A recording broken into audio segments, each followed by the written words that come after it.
Enough is enough. Just because your son is a doctor, you think you can leech off him? That's not going to happen. Anna, my son's wife, glares at us and starts clinging to my son, Jack. I can't stand the idea of your parents taking the money you earned from me, Jack. Please cut ties with your parents. Even Jack seemed taken aback by her boldness. Cut ties? We don't have to go that far. But Anna didn't back down. Baby, why won't you listen to me? Are your parents more important to you than me? Seeing Anna's exaggerated, tearful display, Jack panics. No, it's not like that. I'll listen to anything you say, Anna. Soothing Anna, Jack turns to us, laughing awkwardly. Sorry, Mom. So, like Anna said, I'm gonna cut ties with you now. Seems like Jack is totally manipulated by Anna. My last hope was to ask Jack, "Is this what you really want, Jack? Are you sure?" Of course. As Jack nods affirmatively, Anna smirks triumphantly. There's no way Jack would choose leeches like you. As a parting gift, though, make sure to give us a nice wedding gift, okay? At her words, I made up my mind. I would not let her have her way. My name is Julie. I work as a nurse in a small hospital. I met my husband Eugene at the hospital. Eugene, who wasn't very healthy, was admitted to my hospital for checkups. Although no particular illness was found, we grew close as I gave him advice to maintain his daily life. After his discharge, we started dating and eventually got married. 2 years after our marriage, I became pregnant. Eugene was overjoyed. He respected my desire to continue working after having our child and was eager to help with child rearing. My parents also loved their grandchild. With the support of Eugene and my parents, I was able to balance my nursing job and raising our son, Jack. Our family of 3 led a peaceful life. When Jack was in his junior year of high school, he made a big decision. Mom, Dad, I've decided to go to med school. I want to become a doctor. As someone in the medical field myself, I was very glad when Jack found his passion in medicine, and I wholeheartedly supported him. Jack studied hard and managed to get accepted into med school straight from college.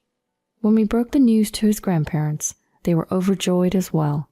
However, another turning point was about to come in our household. Eugene decided to take an early retirement from his company. His frail health had always been a problem, and there were many days he couldn't go to work due to sickness. Taking advantage of an early retirement program seemed like the best choice for Eugene, who decided to retire at 55. Our life, with me continuing to work as a nurse and Eugene doing housework at home, went surprisingly smoothly. Jack finished his 4 years at college and was assigned to the university hospital for his residency. Upon hearing the name of the hospital, I was surprised. Isn't it great? It's the biggest hospital anyone was assigned to out of all my classmates. With Jack boasting so proudly, I felt the need to remind him. Jack, what's important is what you do, not where you are. But it seemed like my words were just mere nagging to the elated Jack. I know that. Can't you, a nurse who can only assist doctors like us, just keep quiet? Jack then completed his residency and decided to work at the university hospital as an internist. Since then, he started going out drinking on his days off and often came home late. It seemed like he was partying with women who were drawn to his title as a doctor at the prestigious university hospital. He always came home reeking of perfume. After about a year of this lifestyle, one day, Jack introduced us to a woman he wanted us to meet. Hello, soon-to-be father-in-law, mother-in-law. The woman who introduced herself as Anna greeted us without hesitation. Anna, how did you get to know Jack? When I asked, Anna answered openly.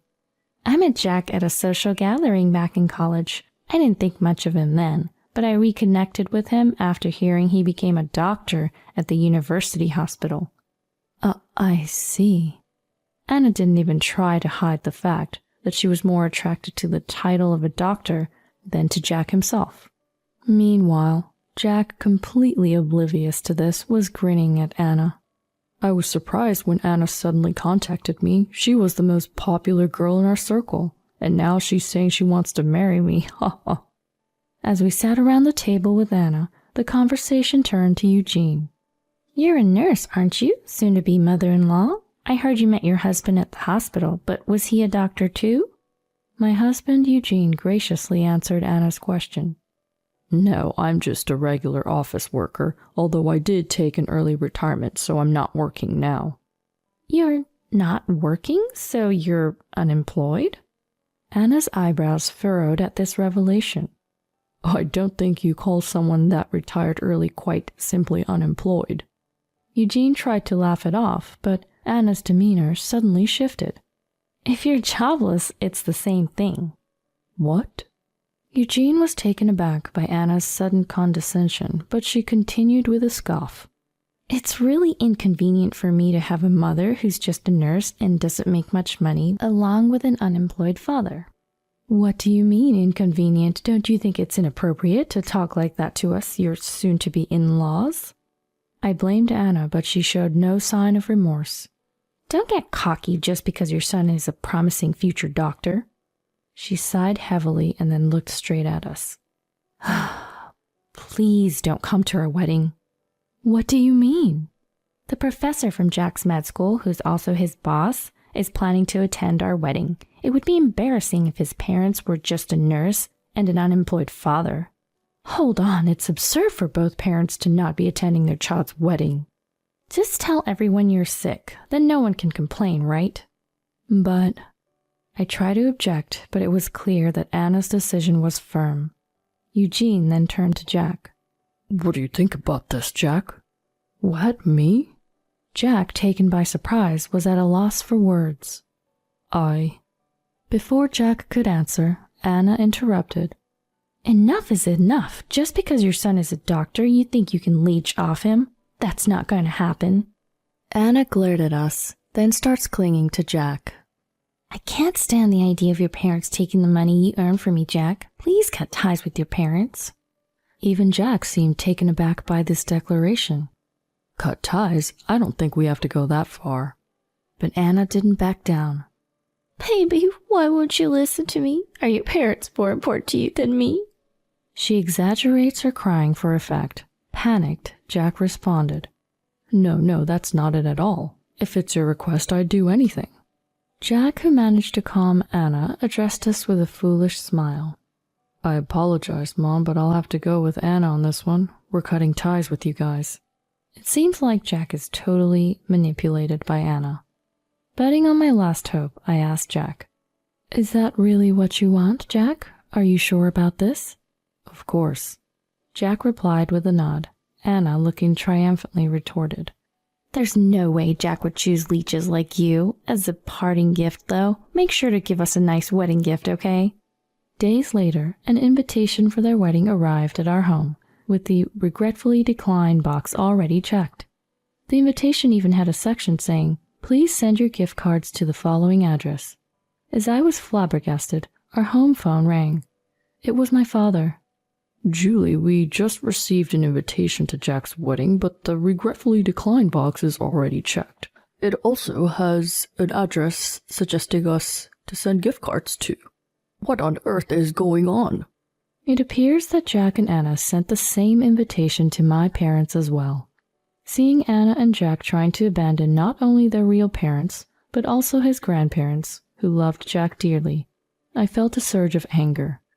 I absolutely won't let things go Anna's way.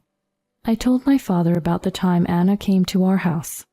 They're saying they want to cut ties with me. It seems they don't want me at their wedding.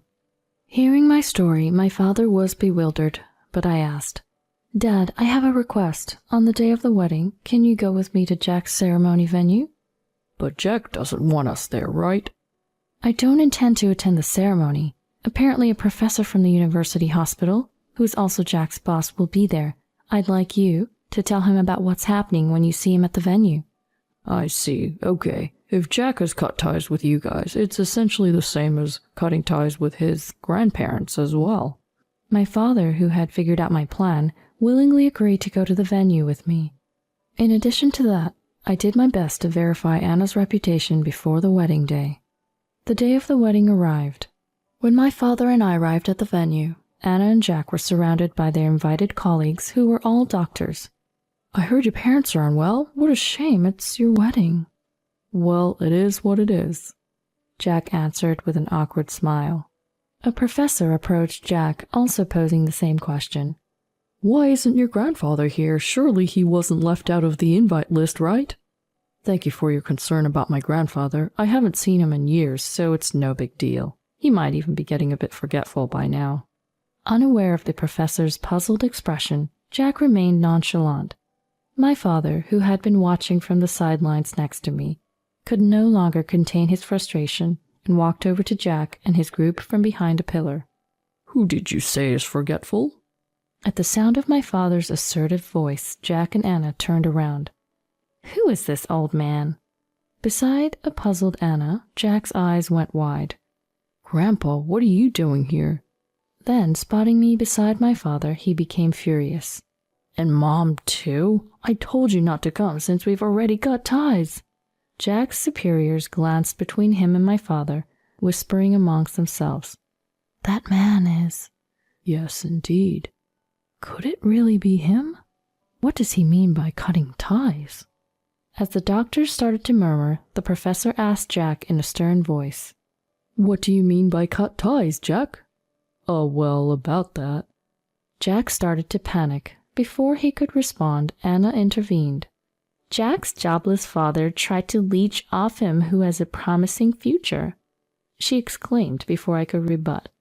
We couldn't let such parasites meet esteemed individuals like you, Professor, so we politely asked them to refrain from attending the wedding. With a look of disdain, Anna continued while glancing at my father and me. I can't believe they actually showed up at the venue. Bringing along a shabby old man like him, did they think they would earn everyone's sympathy? Regardless of the number, parasites are nothing but a nuisance. At the word parasite, Jack's bosses urgently start speaking to Anna. Well, what are you saying, miss? What am I saying? It's the truth, isn't it? Jack agreed that his family shouldn't be invited to the wedding, right, Jack? Yeah, Anna's right. If you think being blood-related means you get away with anything, you're dead wrong. Even if you're family, I won't let them harm my bright future and career. At Jack's confident declaration, the doctors turned pale. Jack, you really don't know, do you? What don't I know? At Jack's surprised look, his boss doctors simultaneously disclose. Your grandfather standing there is the former deputy director of our hospital. What? There's no way. Right, Mom? Jack, looking worried, turns to me. I tell him the truth. It's true. Dad was the deputy director of your university hospital. No way. You never mentioned it. Jack looks intently at my father, and my father tells him. I was asked to keep it from you by Julie because we didn't want to put unnecessary pressure on you. Pressure? I explained to Jack. When I became a nurse, my father was already a respected doctor in the hospital. Being the daughter of such a capable man was pressure to me. I didn't want you to feel the same. So you kept it from us? The professor turns to Jack with a stern look. Your grandfather is my mentor. Calling my dear mentor a parasite is extremely offensive. And the fact that you don't even appreciate your parents and family who've supported you this far, I'm disappointed in you. Under the cold gaze of the professors, Anna rushes to cling to my father and me. We really did want to invite my in-laws. Since you're here, please attend the ceremony. I'm just amazed at Anna's quick change of attitude. I firmly tell Anna, I decline. The only reason we came here today was to make it clear to the guests why we couldn't attend the wedding. We have no intention of attending the ceremony. But we're a family. Don't you care about Jack?